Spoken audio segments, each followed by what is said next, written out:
অনেক মাদের ক্ষেত্রে একটা বাস্তবতা যেটা সেটা হচ্ছে যে সে তার ছেলেকে হারানোর ভয়টা এত বেশি পায় যে অনেক সময় তার ছেলের সংসারে না ঢুকে সে পারে না।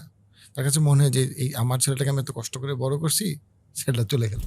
আমি বলবো এই ধরনের যারা ফিয়ার অফ মিসিং আউটে থাকে তাদের ছেলেদের বিয়ে দেওয়া উচিত না, ছেলেকে বসায় রেখে দেওয়া উচিত। ছেলের পরিচর্যা করতে পারবেন যতদিন ওনার শারীরিক সুস্থ থাকবেন করুন।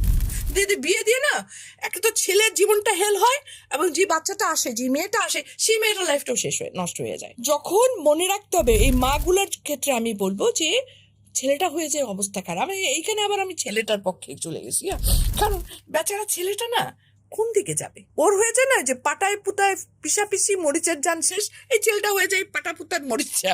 বেচারা এদিকে মা এদিকে বউ, কোন দিকে যাবে ও? যেদিকে যাচ্ছে ছেলেটার জন্য কিন্তু খুব টাফ। খুব কম ছেলেই পারে ব্যালেন্স করে চলতে।